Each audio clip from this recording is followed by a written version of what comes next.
glad they put that in there. We saw at least 7 people come to the saving grace of Jesus Christ in 2019. We saw 2 baptisms. Okay? Again, it's just the start. It's just the beginning. Today's going to be a little bit different. All right? Usually I have my tablet up here and I read off my notes, and you guys will notice your programs are different. There's no fill in the blanks this week. And that's because I have no fill in the blanks to give you. I'm just going to talk to you from my heart today. Okay? This is not necessarily a 3-point message. This is just something from my heart, and it'll probably take me 2 weeks to do it because they said I've been going too long. All right? We talk about it every week after service. Like, okay, how do we go again? Every week they tell me, you're going too long. You need to shut it down. I said, okay. So I'm going to talk to you from my heart today for just a few minutes. You quit lying back there. You're the biggest one. Yeah, you talk way too much. So he's back there trying to tell everybody, I didn't say that. I said, yeah, he did. So Robin's back there moving along. All right. So what are we looking for in 2020? Okay? We want to grow, right? That's our goal, is we want to grow. So here's the question. Why do we want to grow? Is it because that I feel like I need my name and lights, and I'm some like megalomaniac, and I need to, see myself in the newspaper? No. I can trust me, I can do without all of that. I like to kind of low profile. But we need to grow. But why? Why do we want to grow? How many of you guys have ever started a business, or you know somebody that started a business and they did it just so they could break even?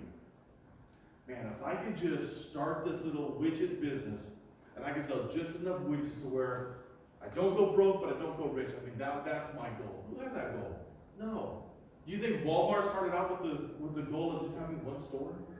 No. I mean, look at them. They're a multi-country business now. They're global. They're all over the place. Some of the other. Look at Amazon. Amazon started off selling books, right?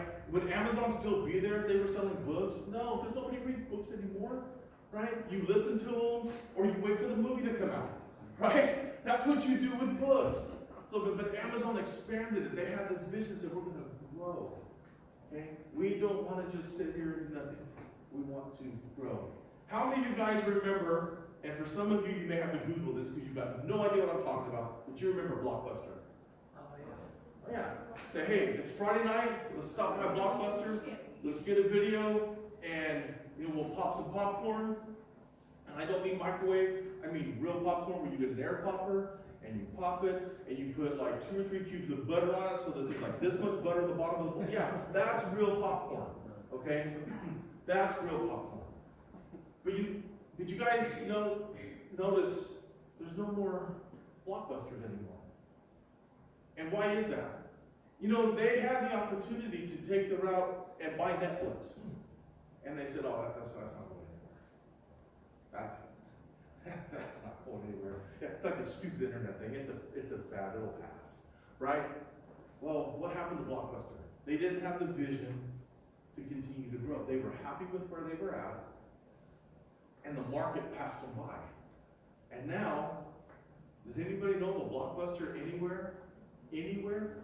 I mean, maybe in some backwoods town in the Midwest, like in, Mississippi or something. We all know Mississippi backwards, right?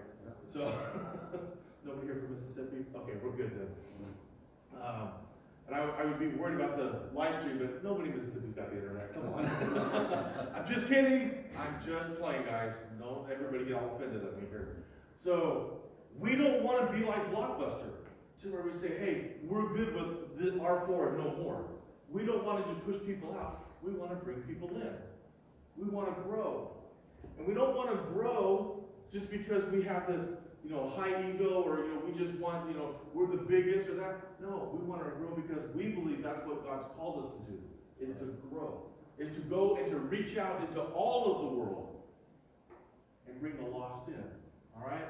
So, if anything I'm saying is getting to you guys, you can write these notes down, because 94% of people that take notes go to heaven. Okay, we've already established that. It's a stat somewhere, I forget where I read it, or made it up. But let's go on this venture together. Now, you guys notice I usually have scriptures to put on the screen.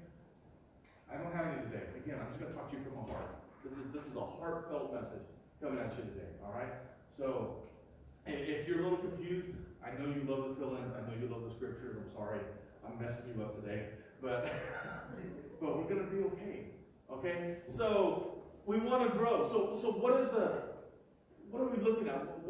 How can we measure growth? Here's the first goal that I wanna, throw out at you today. I wanna break 100 in attendance. Well, that's a steep goal. I'm into steep goals.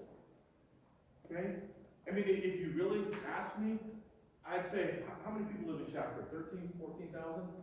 That's how many I want in attendance. I want all of Shafter here. Okay? But I know that's not going to happen because you've got other houses of worship and they're doing, a great job, and there's different houses for different people. That's fine. But I believe that as a body, we can reach out and break 100. There's more than 100 people out there, and it's not just Shafter. Okay? You live in Bakersfield. There's people around you that live in the northwest part of Bakersfield, and this is not that far for them, okay? There's people in your area you can reach out and touch. There's people in your area in Wasco you can reach out and touch. Okay? There's all of these different areas, okay, that we can reach out and we can touch, that we have involvement with. It's not impossible to get to 100. You guys want to know what the number one hardest barrier to break in church is? 100. That's the hardest barrier to break, is 100 people in attendance. Once you get to 100, and you get some excitement, it's like multiplying. Because you've got all these people who can be bringing other people in. But the hardest goal to hit is 100. I think we're poised right now. If we got excited, and if we caught on fire, we could break 100 in no time flat. I challenge you to make me change this goal before Easter. Because I like to have 100 before Easter. And where we can say, okay, well, now for the year we want to run 200. Well, how are we going to get 200 people in here? Well, we're not. We're going to go to multiple services. Okay? That's part of it. Go to multiple services. Well, I don't really like multiple services. Okay? Just pick one. You don't have to go to all of them. Okay? Just pick one. But what we want to do is when we go to multiple services, is we want to open up serving opportunities for other people. Because people flourish best when they're allowed to serve. Okay? So, there's only one service right now. There's only so much we can do to let people serve. But guess what? If we run 2 or 3 services, we've got a kids area in the back that the kids go back to. That opens up serving opportunities. We have serving opportunities at the sound, at greeting, at different stuff that's going to open up when we get to over 100 people. We want everybody to take ownership. And we want you to feel so comfortable and so ownership-ish. I don't know if that's a word or not. But we want you to have that ownership feeling that you want to come to church to serve. Because that's what it's about. Okay? I was listening to a podcast this morning, and the preacher was talking about when Jesus went out, he had the 99 that were secure, the 99 sheep that were secure in the stable. He went out for the one. And he made this point, I never thought of it. He says, we're cool with Jesus going out after that one when we're the one. Right? When we're the one that's lost and when we're the one that needs help, we're cool with Jesus going out and finding that one because that's us. But when we're one of the 99 and we're the stable, we're like, whoa, Jesus, hey, where are you going? What about me? And what we need to realize is, hey, we're in the stable, we're good, we're members of the family of God, and we're following Jesus. We need to go out and find that one that may be in our life. Okay? We need to become comfortable with the fact that, hey, it's not about me, it's about the lost. That's how we're going to grow, is we're going to go out and we're going to find the lost. I don't want a bunch of transfer growth. You guys know what transfer growth is? Where people get mad at another church and then come here, and then they get mad here and make everything all crazy. Now, I'm not saying that people from other churches aren't welcome. We're so glad you're here. Okay? But I don't want a bunch of other churches' problems coming in here. We have our own problems, right? So I am interested in growing this church by going out and finding the lost. Now, transfer growth, it does some great things, and if you're not happy where you're at, and you're thinking God's calling you somewhere else, I know Community Circle Church is a great place. Okay? Because we need people that have been in church, that know how to serve, to come alongside of Robin and me and the rest of our team, and to help us lead this new group of lost people. Because how many of you guys know when you're teaching kindergartners, It's not as easy as when you get to high school, right? They've got to learn all the stuff about how to put their pencil and paper away, and how to go to the bathroom by themselves. And hopefully by the time you get to high school, you've got that figured out, how to get to the bathroom by yourself, right? But kindergartners, they need a lot of direction. And that's what a new believer is. It's like the kindergartners of the Christian world. And that's not a bad thing. They just need direction because they've never done it before. And that's what we want to provide. We want to provide that growth. And we want to bring them up so that they can do what?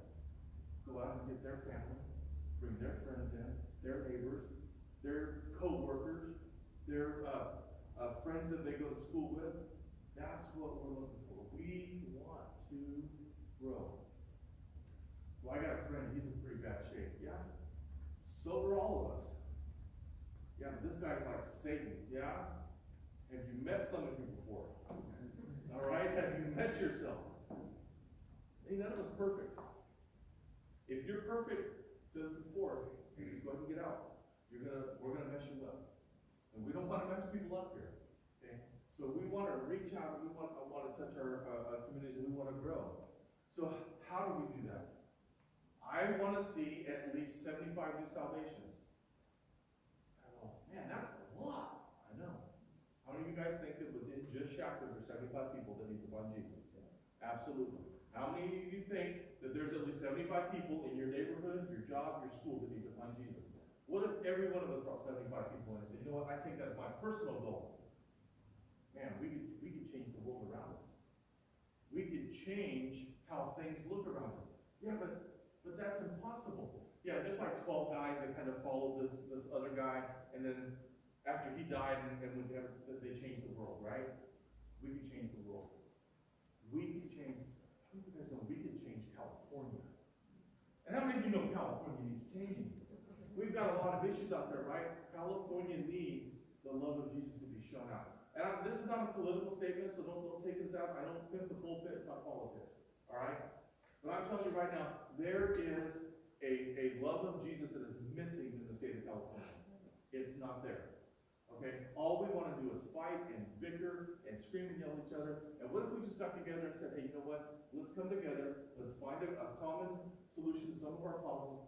Let's get together. Let's involve Jesus in this. Let's involve the church in this. How many of you guys think we can fix California? Absolutely. But guess what? It starts at Community Circle Church, and then it goes into your homes, then it goes into your neighborhoods, goes into your jobs, to your schools, to the areas around you, and that's how it gets out there. 75 salvations. How many of you guys think that's impossible? I don't think so either. Well, what are you going to do if, December 31st next year, you don't have 75? You know what we're going to do? We are going to celebrate and get crazy for the ones we got. That's what we're going to do. 75 is a goal. But you know what? If it's just one or two, we're going to go nuts over the one or two. Because that's one or two lives that got changed. Okay? So I don't want to make it sound like, well, man, if we don't get 75, no, we failed. No. We're going to go nuts for the ones we got. For everyone that comes in and says, hey, I want to change my life, and I want to better myself, and I want to become a member of the family of God, I want to see them baptized. I want to see just as many baptisms as we see salvation. Because I want them to make that public statement. I want them to be crazy and say, you know what, I can't wait to demonstrate this and show off my salvation to everybody else. We got 2 this last year, and we went nuts and we went crazy for them. But I think that there's more. We need to get just as many baptisms as we do salvations. Salvations are great. And just a little teaching thing here. You don't need to be baptized to go to heaven. Okay? That is not a part of your transformation to where you go to heaven. What that baptism is a public declaration to everybody else that you changed your life. All right? And it's important. I don't want you to think it's just, oh, well, it's just baptism. It's important. Okay? It is important that you show the world that you're different, that you change your life. So we want to see those baptized. Okay? So, 75 salvations, 75 baptisms. This is the one that they tell you don't talk about too much in church. But we want to see 100% participation of people giving. Hold on, let me hide behind that. Don't be throwing nothing at me. Okay? Because let me explain it to you like this. We're in a pretty good financial situation in our church for where we're at, but we don't want to stay here. We want to grow. This has been a great building. The Shafter Rec Department has been so good to us, but we are not going to go to where we want to be in this building. I want to have a great area for our kids. Well, you've got an area back there, yeah, but I want an area where we can paint it and we can decorate it to where the kids can't wait to get there. And that's what I want. So, well, who cares about kids? Let me explain something to you. Do you want to know the best way to get young families into a church? Is you take care of the kids. If the kids can't wait to get to church, mom and dad will go and show up so that the kids have a place to go. And that's what we want. We want the kids to absolutely love coming to church. Well, what about our youth group? Let's get the kids first. Kids, did we not determine where we went to church when we moved to Bakersfield because we love the youth group and everything else? But hey, the kids love going to church, we'll just go there. Well, we're going to try another place. No, this is where we want to go. And truth be told, for my opinion, there was a girl there. That's where I want to go back, all right? that was it. So, hey, I'm just keeping it real, okay? But the kids are going to determine that. When you get kids that are, first to third or fourth grade, and they love going and seeing that teacher, seeing that room, and having a good time, they're going to want to come back. And how many of you guys know when you don't have to fight your kids to go to church, it's so much easier when the kids are like, hey, they're not saying, do we have to go? They say, hey, when do we get to go? Is this Sunday yet? Can we go to church? When we have kids that are looking forward to that, we will grow. Okay? And we want those young families in there. We want those young families because those are the ones that can reach out to other families. Well, don't you want, everybody? Absolutely. But the young families is where the growth is going to come from. Okay? That's where it's going to come from. So we need a nursery. We need kids space so that we can make it enjoyable for them. And I'm thankful for the space that we have over here, but we can't really do anything with it. We need a place. And the way that we do that is that we all get generous. And we all give. Now, the biblical principle when it comes to giving is the tithe. And we all know that tithe is 10%. Right? 10%. And some may be saying, oh my gosh, 10%, are you nuts? Depends which day you catch me on. Okay? I can be a little on some days. Now, I understand that because of financial situations, and maybe some of them saying, hey, I just got into this thing and my finances are out of whack, I can't give 10%. Does God want me to not pay my bills so that I can tithe? Here's what I would tell you. Okay? Listen close. God wants everybody to tithe. But I think that the brand new people that are coming in, you start somewhere. You be faithful to that. Say, I can't give 10%. Okay, what can you give? Can you give 2%? Can you give 3%? 4%? Start there. Be faithful to that. Get your finances in order. And you work on getting to tithing. Okay, that 10%. I was absolutely rebuked one day when I gave that message at a different church. Somebody met me out in the hallway, and I'm telling you what, finger right in the face, that's false doctrine. And here was my response. If you look at the book of Malachi, where we learn about this, where it says, you have robbed me. You robbed me of my tithe and offerings. In Malachi chapter 3. Who was God talking to? He was talking to the people of Israel who were already the children of God, who already knew better. He was not talking to new converts. He was not talking to people that had just started in the church. Okay? He was talking to people that knew better and that squandered it and were robbing God and doing all of this with the knowledge they should have been doing better. Let's be honest. 10% is a lot of money, right? 10% of your income is a lot of money. I've heard people say, I can't afford to give 10%. And my response is, I can't afford not to. I need God's blessings over my finances. I have to have it. If I don't know where I'm going to go. But you know what? If you've never tithed before, start building up to a tithe. Be faithful to what you can. Let's get 100% participation in giving. Okay? If you can give 3%, give 3%. Be faithful to that 3%. straighten out your finances. And let's tithe. And watch what God does once you start that tithe. God will bless it. I promise you. God will bless it. It's the only area the only section in the Bible, there in Malachi chapter 3, where God says, try me. You know what he's telling you? I dare you. I dare you to try tithing and see what happens. Because my money goes farther 90% blessed than it does 100% with God's hand off of it. Alright? Now, I'm not telling you that once you start tithing, that the car's never going to break down. I'm not telling you the air conditioner will go out. Lord knows there, my air conditioner's gone out like how many times? Okay? There's still going to be stuff that goes on. But God will walk with you, He will walk you through it, and He will bless your finances. Now, anybody here that says, oh my God, he's talking right at me, I don't know nothing, okay? I'm just talking. So, if there's something going on, it's God talking to you. Alright? We will grow when we get 100% giving. I'm not talking about 100% tithing. Do you want to know the average church amount of people that actually tithe in the church? I believe that average is somewhere between 15 and 20%. 15 and 20, that's average. The highest one I've ever heard of is down south, Rick Warren's church. 30%. 30%. Okay? And that's incredible, because what if only 30% of the people in the church were being faithful to their spouse? What if only 30% of the people in the church were not lying? What if only 30% of the people in the church weren't murderers? Okay? So, let's look at that. Let's be faithful. What could we do if we got 100% participation? What could we do? Those of you that don't know, I hate fundraisers.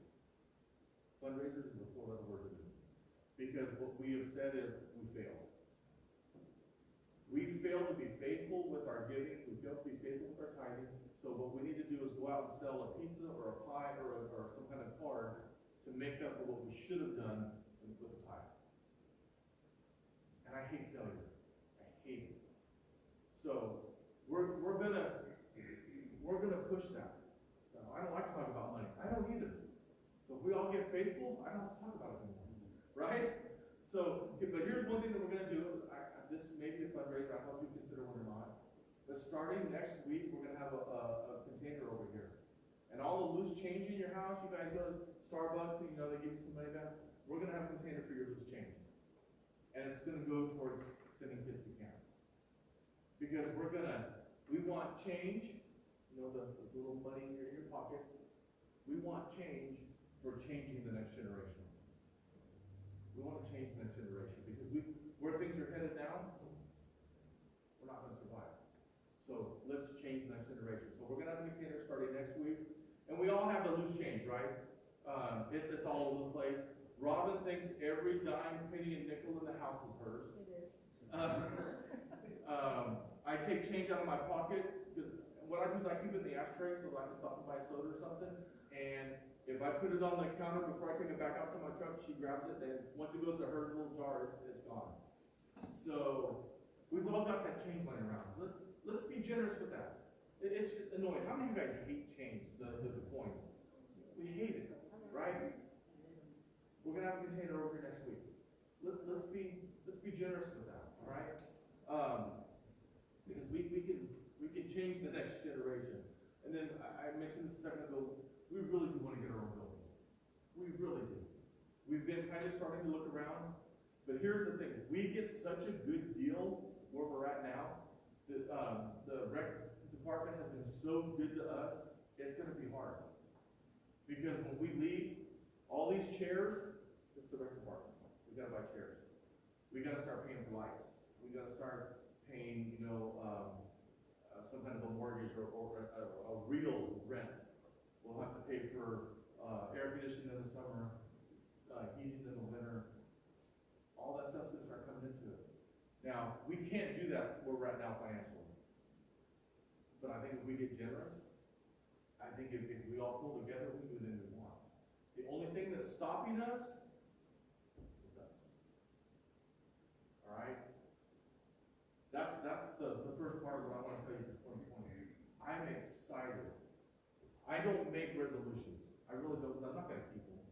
I'm really not. Anybody make resolutions and break them by like the second or the third? Yeah. Yeah. I'm not gonna drink sodas anymore, you know, New Year's Day, I've got a military on my hand. So, so, I mean, it's just, it doesn't make any sense to me to make resolutions. But you wanna know something? We've got these goals. Like you said, these aren't resolutions, these are goals. What do we wanna get? Right here. We want that 75 salvations. We wanna get over 100 in this minute.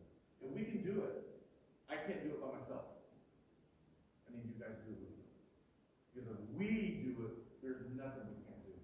We can actually start changing the Central Valley of California from right here. I mean, stop and think about it. The only thing that stops what we can do is us. Because we can just keep going, and we can set up campuses all up and down the state. And it starts here. It starts with us. All right, can I get everybody to stand with me today? I told you it was going to be a little different. Is that okay? Just kind of share from my heart a little bit. We're so glad you guys came. I'm looking forward to 2020.